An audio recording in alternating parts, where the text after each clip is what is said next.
एक बार की बात है, एक गांव में एक ब्राह्मण रहता था। सुबह उठता, नहाता, पूजा करता, खाना खाता और फिर सो जाता था।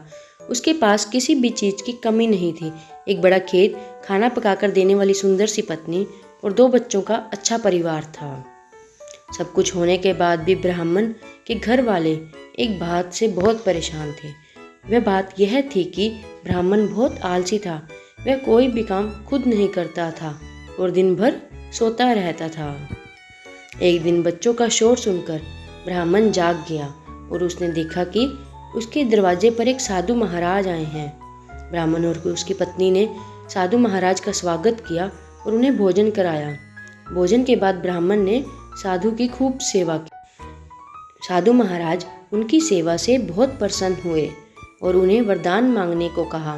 ब्राह्मण ने वरदान मांगा कि मुझे कोई भी काम न करना पड़े और मेरी जगह कोई और मेरा काम कर दे। तब साधु उसे वरदान में एक जिन देते हैं और साथ में यह भी कहते हैं कि जिन को हमेशा व्यस्त रखना। अगर उसे काम नहीं दिया तो वह तुम्हें खा जाएगा। वरदान पाकर ब्राह्मण मन ही मन बहुत खुश हुआ और साधु को आदर के साथ विदा किया। साधु के जाते एक जिन प्रकट हुआ। पहले तो ब्राह्मण उसे देखकर डर जाता है, लेकिन जैसे ही वह ब्राह्मण से काम मांगता है तब ब्राह्मण का डर दूर हो जाता है और वह उसे पहला काम खेत जोतने का देता है। जिन वहाँ से गायब हो जाता है और ब्राह्मण की खुशी का ठिकाना नहीं रहता। कुछ ही देर में जिन फिर आ जाता है और बोलता है कि खेत जोत दिया, दूसरा काम दीजिए। ब्राह्मण सोचता है कि इतना बड़ा खेत इसने इतनी जल्दी कैसे जोत दिया। ब्राह्मण इतना सोच ही रहा था कि जिन बोलता है कि जल्दी मुझे काम बताओ, नहीं तो मैं आपको खा जाऊंगा। ब्राह्मण डर जाता है और बोलता है कि जाकर खेतों में सिंचाई करो। जिन फिर वहाँ से गायब हो जाता है और थोड़ी ही देर में फिर आ जाता है। जिन आकर बोलता है कि खेतों की सिंचाई हो गई, अब अगला काम बताइए। ब्राह्मण एक एक कर सभी काम बताता है और जिन उसे चुटकियों में पूरा कर देता है।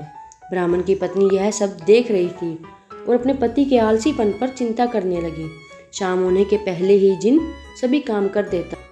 सब काम करने के बाद जिन ब्राह्मण के पास आ जाता है और बोलता है कि अगला काम बताइए, नहीं तो मैं आपको खा जाऊंगा। अब ब्राह्मण के पास कोई भी काम नहीं बचा जो उसे करने के लिए कह सके। उसे चिंता होने लगी और वह डर जाता है। जब ब्राह्मण की पत्नी अपने पति को डरा हुआ देखती है तो अपने पति को इस संकट के निकालने के बारे में सोचने लगती है। वह ब्राह्मण से बोलती है कि स्वामी, अगर आप मुझे वचन देंगे कि आप कभी आलस नहीं करेंगे तो और अपने सभी काम खुद करेंगे तो मैं इस जिन को काम दे सकती हूँ। इस पर ब्राह्मण सोचता है कि पता नहीं ये क्या काम देगी। अपनी जान बचाने के लिए ब्राह्मण अपनी पत्नी को वचन दे देता है। इसके बाद ब्राह्मण की पत्नी जिन से बोलती है कि हमारे यहाँ एक कुत्ता है, तुम जाकर उसकी पूंछ पूरी सीधी कर दो। याद रखना, उसकी पूंछ एकदम सीधी होनी चाहिए। जिन बोलता है अभी यह काम कर देता हूँ। यह बोलकर वह वहाँ से चला जाता है। लाख कोशिश के बाद भी वह कुत्ते की पूंछ सीधी नहीं कर पाता और हार मान लेता है। तो बच्चों, इस कहानी से हमें क्या सीख मिलती है? हमें कभी आलस नहीं करना चाहिए। आलस करने से हम मुसीबत में फंस सकते हैं। इसलिए हमें आलस छोड़कर अपना काम खुद ही करना चाहिए।